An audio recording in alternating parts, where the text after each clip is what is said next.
بسم الله الرحمن الرحيم. السلام عليكم، يا رب تكونوا بخير يا حبايب قلبي. ربنا يا رب يجعل ايام مباركه علينا وعلى امه الاسلام جميعا، اللهم امين. النهارده بقى يا حبايب قلبي احنا معانا غدوه حلوه، ومعانا هي حلوه واقتصاديه في نفس الوقت، يعني ما فيهاش لحوم ولا اي حاجه، وفي نفس الوقت هي حلوه جدا.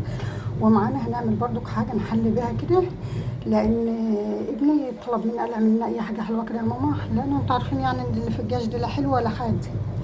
فقلت بقى اعمل لهم ايه. تعالوا بينا نشوف احنا هنعمل ايه كده عشان نجهز الحاجه الحلوه اللي معانا، وهي الكنافه. هنعمل السيرم بتاع الكنافه. معانا كوبايتين سكر، عليهم كوبايتين وربع ميه، وهننزل عليهم بمعلقه عسل جلاجوز.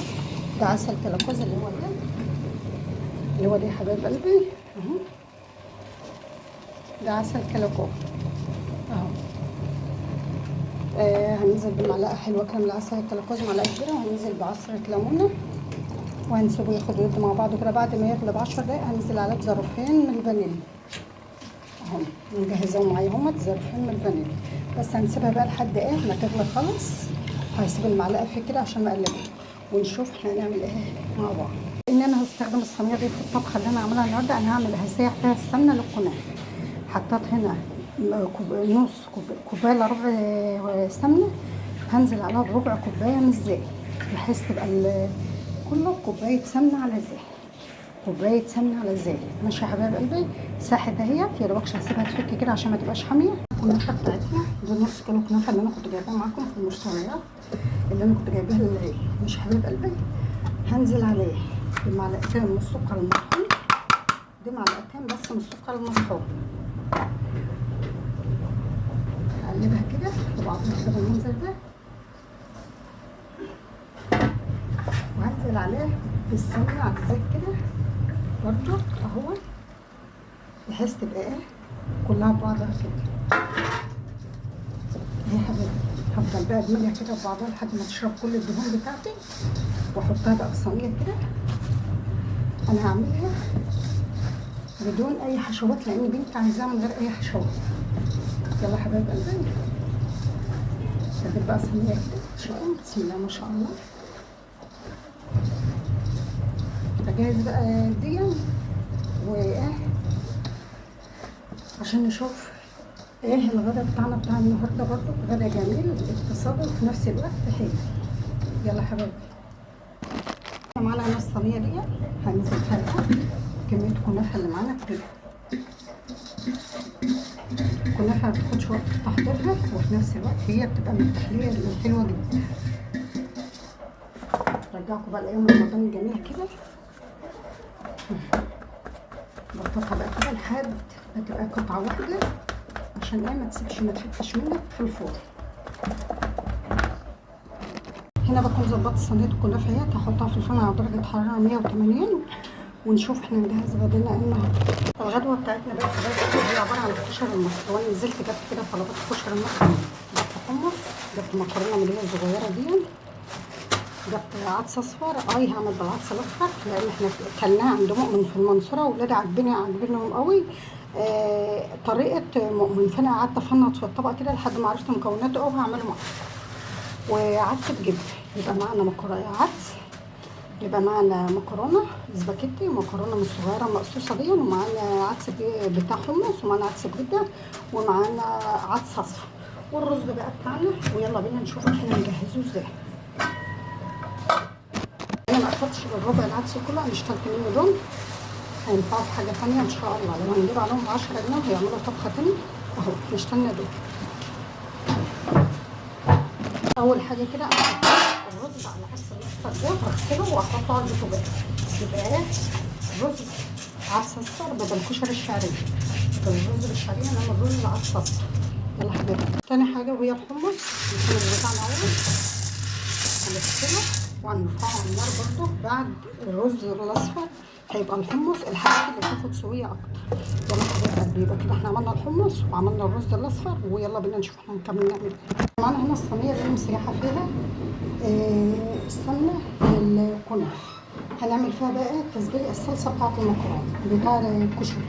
صلصه الكشري هتبقى معانا زيت زي ما حضرتك شايفين كده،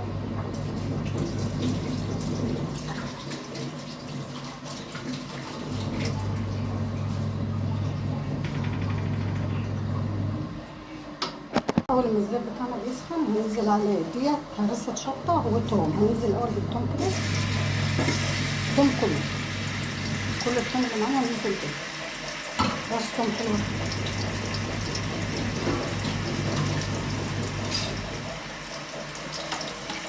نسيحه كده، الزيت بتاعنا فوق.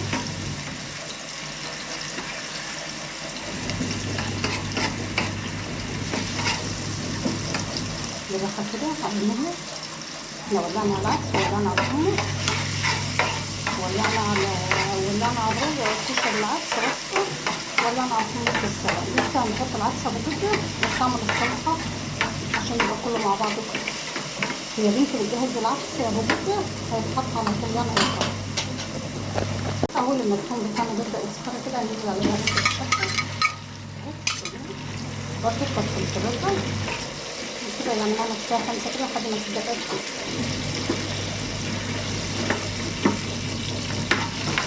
ولادي انا على طول بعملهم بالشعريه، بالشعريه.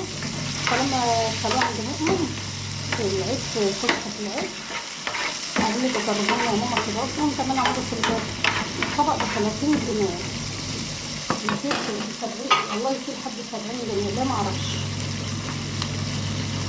هننزل بقى بمعلقه كبيره خمس كزبره، نديلها برضه تشويحه كده مع هرسة الشطه مع الثوم.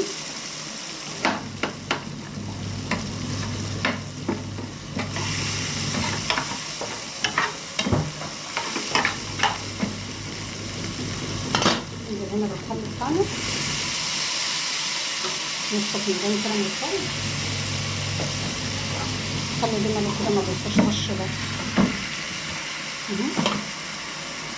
نكتب الخل لحد ما الفنجانات بتاعته تطلع. نروح بقى مقلوبهم. هنا حبايب قلبي هننزل بقى بالطماطم اللي احنا فرطناها ومصفينها.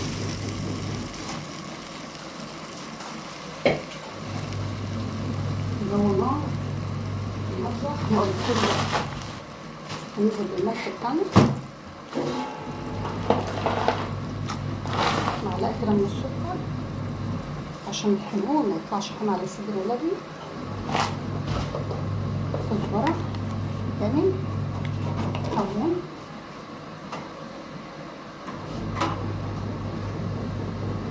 وفلفل اسمر،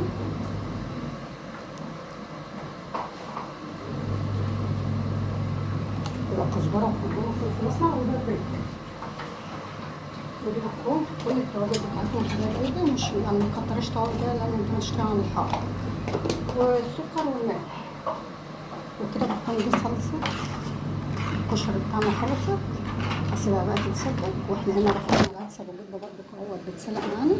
نزود له بس معلقه كمون، نزود له معلقه كمون بس ونسيبه كده ياخد يدي مع بعضه كده. وهحط له ذره ملح صغيره، هحط له ذره ملح، وحطيت له الحمص برده حبه ملح، ونسيبهم بقى ياخدوا يدوا مع بعض. شويه كمون، نحط الحمص برده شويه كمون صغيرين خالص بحيث يدوله ايه ينكهوه بس مش اكتر. اهو حاجه ايه ما تتذكرش. يبقى احنا كده معانا الحمص ومعانا الصلصه ومعانا العدس ابو جبه ومعانا الرز الاصفر بيتسلق. يلا حبايب قلبي نشوف احنا هنعمل ايه تاني. تعالوا بينا يا حبايب قلبي هنعمل الدقه بتاعت الكشري. الدقه بتاعت الكشري هنعملها بقى كلها ايه حاجات فريش كده. انا عندي توم في الفرازه بس مش عايزه اعمله. معايا توم يجي 10 فصوص توم كده، ومعايا ليمونتين مقشراهم وشايله منهم البذر، هاخدهم كده في الخلاط. هنزل عليهم بكوبايه ميه، هنزل عليهم بنص فنجان شاي، هو اللي معايا يعتبر هو اللي معايا. هنزل عليهم بكمون، دقه يعني كمون. هنزل عليهم بكزبره، هعمل الحاجه اللي على النار تستوي يكون انا عملت الدقه. وهعمل شطه برضو معاكم. يبقى احنا معانا خل وتوم وليمون وكوبايه ميه وكمون وكزبره. هنزود ايه ملح، تكترش الملح لان احنا معانا الخل اللي بيدي مزازه عشان ما تترمش. معانا ملح اهو، وهناخد ده كله على الخلاط ونرجع لكم تاني. ده بيكون شكل الدقه معانا يا حبايب قلبي، تبقى معانا بالمنظر ده كده. هنصبها بقى في اللبانه دي بتاعت الطعم. انا زودت لها معلقه شطه حمر، ما اقولكوش بقى على شكلها وجمالها. هحطها بقى على جنب هنا وكده يبقى معانا الدقه خلصت. احنا جينا للدمار الشامل بقى في الكشري.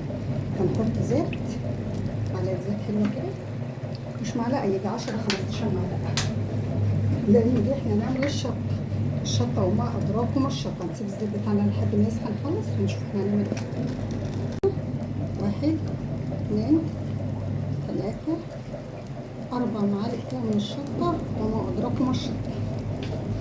المعالق بتاعتنا معالق ايه؟ مش معالق، دي معالق اللي هي بتاعت الجيلات. انا حاطه في كل كوبايه كده معلقه من دي، كل برطمان توابل 4 معالق اللي هي صغيره بتاعت الجيلات كده.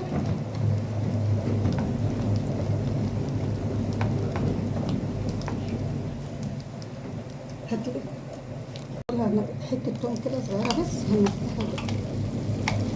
دي من عندي كده ان انا بحط التوم في الشطه بحس يديلها طعم بس ومش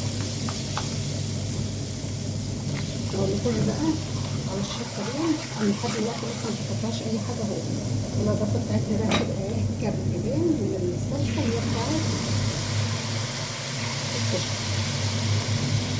وكده بتكون الشطه والدقه بتاعنا كده. يا رب يعجبكم طريقه عمايل الدقه والشطه، يا رب يعجبكم يا حبايب قلبي. كده بكون عملت الشطه برضو وهي يبقى كده عملنا الدقه والشطه. نشوف بقى احنا هنكمل الكشري بتاعنا ازاي. وهنا العدس بتاعنا استوى اهوت، انا ما بسويهوش قوي، بسيب فيه يعني ما بهروهوش قوي اهوت. العدس بتاعنا بيكون خلص برضه، هحطه انا برضو على جنب. وانا ميه لسلق المكرونه نزلت فيها بملح وزيت، ملح وزيت لسلق المكرونه. والحمص بتاعنا هو بيستوى اهو، والرز بتاعنا الاصفر ما شاء الله عليه. والصلصه بتاعتنا خلصت وانا اشتلتها وحطيت مكانها المكرونه. انا مش ناسيين الكنافه بتاعتنا، انا ببص عليها كل شويه وهي بدات الحواف بتاعتها تحمر اهي. شوفوا ما شاء الله الحواف بتاعتها بدات تحمر اهي، بس برضه لحد ما تحمر شويه وبعد كده شغال عليها الشوايه. بسم الله ما شاء الله. هنا بكون طلعت صينيه الكنافه بتاعتنا اهي يا حبايب قلبي. ممكن تبان لكم ان هي حمراء بس هي مش حمراء والله، ده لونها جميل، لونها ذهبي جميل. نحط عليها بقى الشربات بتاعنا كله. انا مش هغطيها لان انا مش عايزاها اللي هي طريه. لو انت عايزاها طريه غطيها. انا مش بحبها طريه ولا اولادي بيحبوها طريه، اولادي بيحبوا فيها نسبه قرمشه كده. واحيانا بعد ما بسقي الشربات بدخلها الفرن وهو متطفي برضو بديلها القرمشه بتاعتها وبتبقى في منتهى الجمال. كده بكون خلصت التحليه بتاعتي اللي هي الكنافه يا حبايب قلبي. نشوف بقى نكمل الكشري اهي. بسم الله ما شاء الله. والله انتوا ممكن تبان لكم ان هي غامقه بس هي مش غامقه، ده لونها جميل في منتهى الجمال، لونها ذهبي عشان تحافظي على المكرونه بتاعتك مفلفله وجميله كده. وشوفوا جميله جميله جميله. الحبايه من حبايتها، ولو فضلت كده لبكره هتفضل كده. انت بعد ما بتسلقوها بتديها شطفه تحت الميه بميه بارده، وبتقوم مفلفلاها بمعلقه زيت بالمنظر ده كده. وكلي بقى احلى مكرونه. اولا النشا بتاعها بيخف خالص، ما بتبقاش يعني ما تتخنش ولا حاجه، وفي نفس الوقت بتبرد وبتبقى مفلفله معاكي بالجمال والحلاوه ديت. لو قعدت اسبوع في الحل، لو قعدت اسبوع معاكي عمرها في حياتها ما تمسك في بعضها. اهي يا حبايب قلبي. نروح بقى نجهز اجمل طبق كشري ونرجع لكم تاني بعد ما خلصنا كل مكوناته. بسم الله ما شاء الله. وده بيكون الشكل النهائي لاجمل طبق كشري. تصدقوني هو ده عند مؤمن في المنصوره الطبق ده ابو 50 جنيه او ابو 45 جنيه والله، وبيبقى اقل من كده كمان. هنقول معاه كبده معاه؟ لا ما ماهوش اي حاجه. طبق الكشري الجميل بتاعنا العسل ده. عملنا الشطه، عملنا الدقه، عملنا صلصه الكشري، عملنا اجمل طبق كنافه. والله والله انت لو جربتيه، شوف الكنافه لما قلبناها، شوفي شكلها وجمالها وحلاوتها. ده بيكون شكل صينيه الكنافه بتاعتنا بعد ما قلبناها. جميله جميله جميله. يا رب يا حبايب قلبي طريقه النهارده في عمايل الكشري تعجبكم. ولايك واشتراك في القناه. غدانا النهارده جميل جميل جميل. مش هقول اقتصادي لان الاكله دي كلفتني 75 جنيه. 75 جنيه ما هياش جايه حق طبقين كشري برضو. 75 جنيه ما هياش جايه حق طبقين كشري. الطبق الكشري ده ب 50 جنيه، يعني بيبقى كده لا كبده ولا جنبه اي حاجه. وفي نفس الوقت هنحل برضك لايك واشتراك في القناه. ربنا يكبركم وجبرنا يتعجب له اهل السماء والارض. ويا رب طريقتي في عمايل الكشري النهارده تعجبكم. ما عملناش شعريه، احنا عملنا رز اصفر وجربوه بالطريقه دي. انا عن نفسي حبيته بالطريقه دي. جربوا واحكي لي وقولي لي لايك واشتراك، وربنا يكبر بخواطركم ونورتونا وشرفتونا وكترتونا كل اللي دخل معايا في القناه. والسلام عليكم ورحمه الله وبركاته.